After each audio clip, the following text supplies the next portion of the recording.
antes de iniciarmos a parte mais importante, presta muita atenção. Por que eu abri esses 2 capítulos? Todos vocês, jovens, não obreiros, obreiros, pastores, a todos nós, isso é muito importante. Se você não tiver conhecimento disso que eu vou falar, é melhor você deixar o seu ministério. E é melhor você nem se atrever a sonhar em ser um obreiro.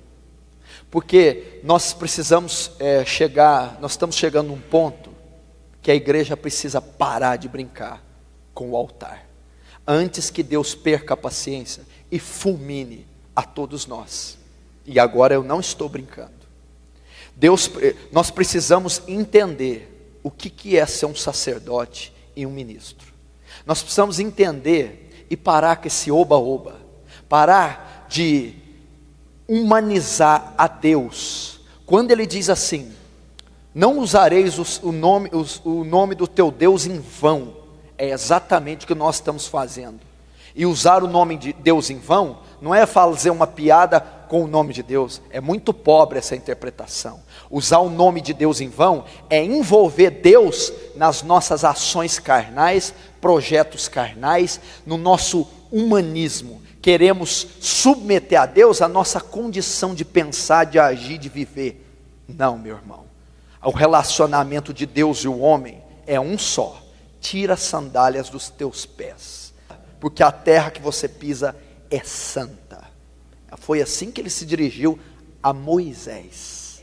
Moisés não conseguiu, não se atreveu a olhar para Deus, temia olhar para o Senhor. Não é isso que nós estamos fazendo, não. É temor e tremor. A Bíblia diz que tem demônios que têm postura diante de Deus melhor do que nós, porque os demônios creem que há um Deus só, e temem e tremem. E tem cristão que não teme nem treme diante de Deus. Você tem que entender isso aqui, porque no final das contas, nós não vamos parar num julgamento de galardão, tá? Ai, vamos ver o que vai ser meu galardão. Talvez o seu julgamento seja o da condenação. Profetizei em teu nome, fiz milagres em teu nome, abri comunidades em teu nome, fiz congressos em teu nome, curei em teu nome, cantei em teu nome, gravei CD em teu nome, fiz de torto a direito com teu nome. Você fez? Mas eu não te conheço. Aparta de mim, vós que praticais a iniquidade. Isso é muito sério. Isso é muito sério. Não pense que esse dia não chegará. E a Bíblia diz que sobre os falsos profetas e os líderes de Israel, eu e os outros, haverá maior rigor para nós. Haverá maior condenação se brincarmos com o Senhor. Então, meu filho, eu acho que você deveria pensar bastante antes de integrar no ministério. Você já viu a responsabilidade de você assumir a vice-presidência de uma Vale do Rio Doce, de uma Coca-Cola, de uma Tramontina, de uma Philips? Se assumisse a presidência ou a vice de uma reitoria, de uma grande universidade, seria uma tremenda responsabilidade. Mas nenhuma responsabilidade compare-se à responsabilidade do sacerdócio cristão. Porque enquanto todos esses cargos de altíssima importância lidam com algo terreno, você, simples obreiro, está lidando com almas eternas, que não têm preço, que não se limitam a este século. E Deus vai pedir a conta de cada uma delas a você no dia do juízo. Por isso eu li essas duas coisas. Por que eu tenho que saber isso antes de saber sobre o ser obreiro? Porque o obreiro tem que saber que ele lida com duas coisas, para ele ter temor. Primeiro, a Deus. Segundo, as almas. Primeiro, a Deus. Nadab e Abiú eram dois obreiros, eram dois sacerdotes. E a Bíblia diz que eles foram exercer o ofício deles sem condição. A Bíblia não diz, é engraçado que essa característica de Deus ninguém prega. a ira de Deus, o juízo de Deus. Sabe o que Deus os fez? Não os colocou de lado, não deu uma penitência a eles, os matou. Fogo estranho, matou Nadab e Abiú, os filhos de Arão, da tribo de Levi.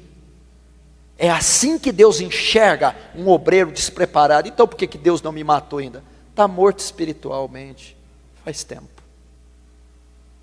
Então primeiro eu tenho que entender que o ministério, em primeira instância, em primeiro lugar, ele é para Deus. Ele não é feito para o homem, nem para uma instituição física, civil, filantrópica. É feito para o céu, é feito para o eterno, é feito para aquele que escreveu as leis em rochas, é feito para aquele que criou os céus e a terra com o sopro da sua boca, é feito com aquele que é alicerçado em juízo e justiça, é a base do seu trono, o Salmo descreve. É aquele que está num trono de glória. Define para mim a natureza do que é glória. Traz uma definição para mim do que é glória. Deus é um Deus feito de glória, não há definição. Deus é santo, significa ímpar, separado, justo, totalmente envolvido em outra esfera, infinitamente superior à sua. Então, em primeiro lugar, o ministério é exercido a Deus. Deus, o Todo-Poderoso. O ministério não é feito para nós, igreja não é aberta para nós, o título não é para nós, não tem nada do homem quando diz respeito ao ministério, porque dele e por ele e para ele são todas as coisas. Glória, pois, a ele eternamente. Amém. Então, é para ele, não é para mim, não é para você. O púlpito não é uma vitrine, não é uma exibição do seu talento vocal, musical, teológico, escatológico.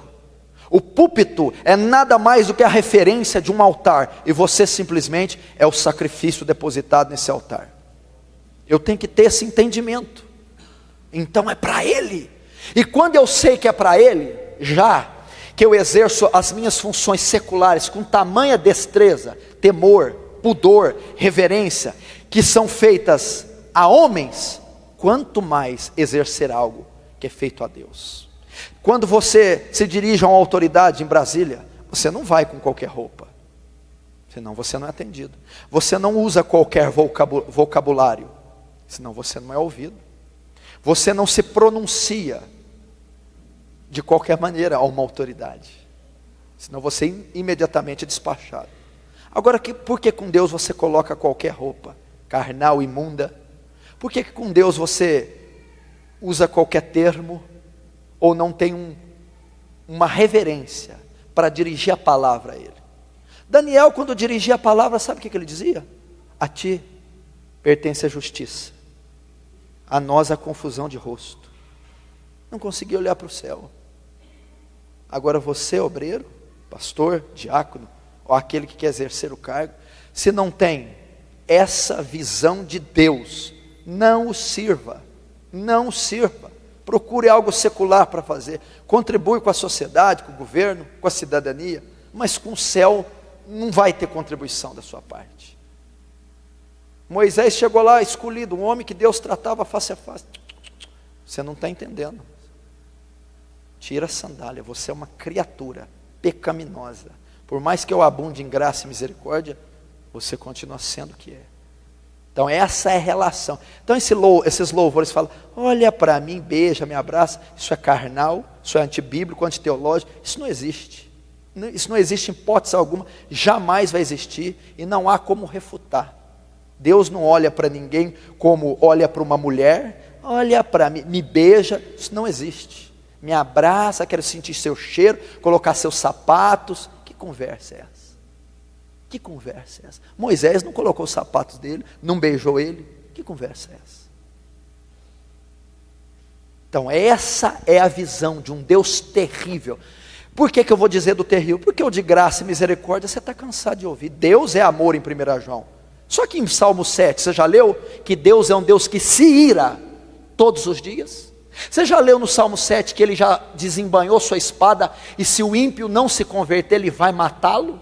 Você já ouviu dizer que quem manda para o inferno não é Satanás? Não temeis quem mata o corpo. Antes, vou dizer a quem devais temer, temei antes aquele que tem poder de fazer a alma perecer no inferno. É Deus que envia ao inferno. Você acha que o diabo vai mandar no inferno?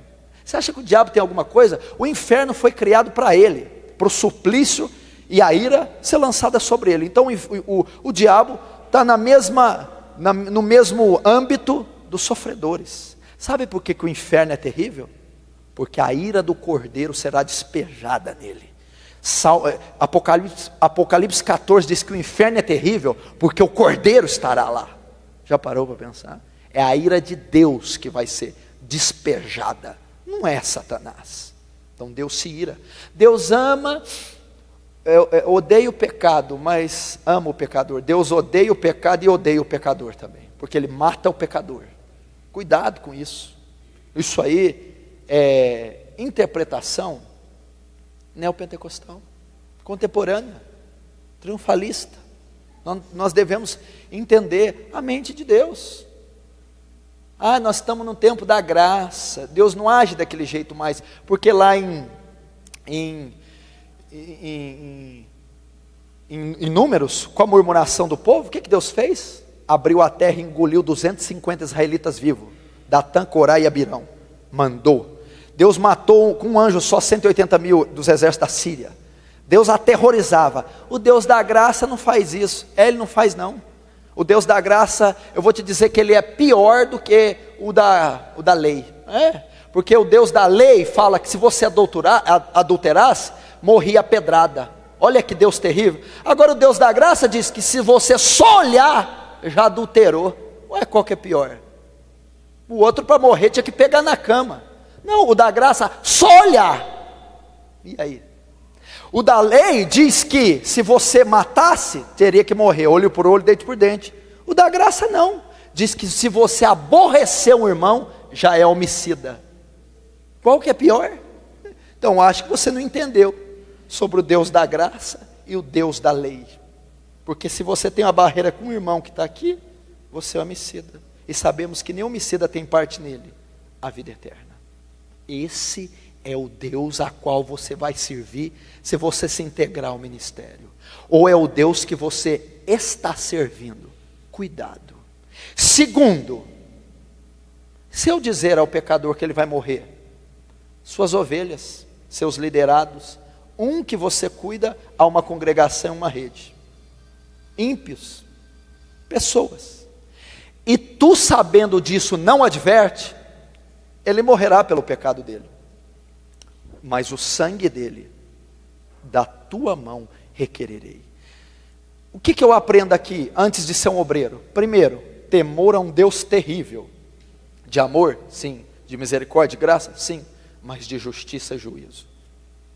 Segundo, eu estou trabalhando, não é com porcos, galinhas, automóveis, televisores, terrenos, condomínios.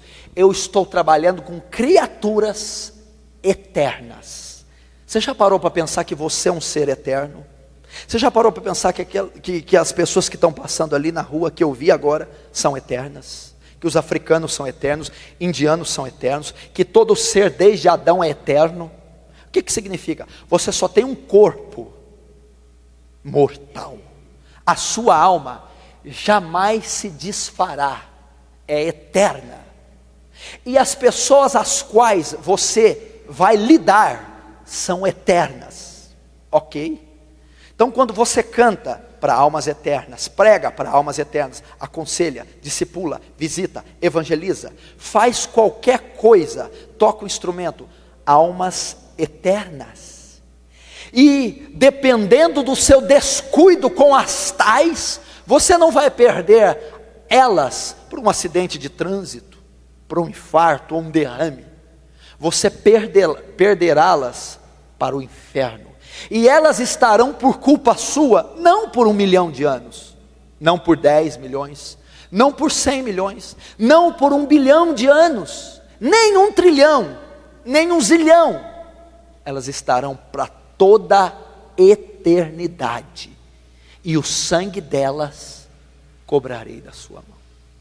Então é muito sério o ministério. São almas eternas que nunca se desfarão. Então olha o cuidado que eu devo ter antes de exercer, ou se eu estou exercendo um ministério. Quantas que já passaram na nossa mão e já morreram? Quantas que já morreram sem Cristo?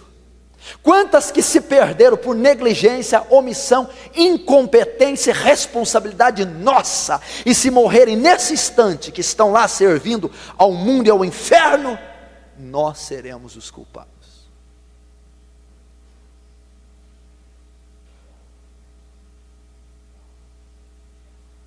Está achando que é brincadeira? Deixa, vai assistir a televisão.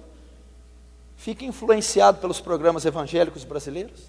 Fica influenciado. Você acha que aquilo é evangelho?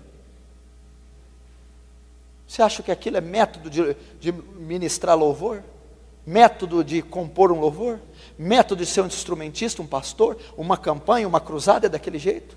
Aquilo está ligado a marketing, merchandising, política, parlamento, maçonaria, popularidade, ramificação da placa. Não tem nada a ver com o evangelho de Jesus Cristo. Meu irmão, você não tem ideia, esses líderes, o que será o trono do julgamento para esses homens? Você não tem ideia. Deixa eu dizer algo aqui, está tenso, né? Tá forte, mas é para ser assim. Deixa eu dizer uma coisa aqui. Você acha que o julgamento de Adolf Hitler vai ser feio? Adolf Hitler foi responsável pela morte de 6 milhões de judeus. Mussolini, Stalin, Marx, Lenin, Joseph Mengele, você acha que vão ser responsáveis? São os maiores assassinos que essa terra já teve. São as pessoas da pior espécie. Mas deixa eu te dizer uma coisa, o julgamento deles não vai ser tão árduo como o julgamento dos falsos líderes. Por quê? Porque esses aí só mataram corpos. Creio que Hitler levou muito judeu para o céu, porque enquanto estavam nos campos de concentração sendo torturados, estavam clamando Yahvé, estavam se arrependendo e clamando por misericórdia. Matou corpos. Agora esses líderes diz ao pecador que está na profanação e luxúria que ele deve continuar como está, enganando-o e mandando para o inferno. Então esses falsos líderes, enquanto Hitler matou milhões de corpos, esses aí estão matando milhões de almas. E aí? Ensinando um falso evangelho, uma falsa doutrina, um fogo estranho. Não queira, meu irmão, sonhar como vai ser o dia do julgamento para esses leões de chácara, para esses falsos obreiros e falsos apóstolos, porque eles vão dar conta de cada alma, porque a Bíblia diz assim: ai daquele que fizer um só desses pequeninos se desviar do caminho, seria melhor que amarrasse uma pedra com uma corda no pescoço e lançado no fundo do mar. A palavra do Senhor diz isso. E eu tenho que ter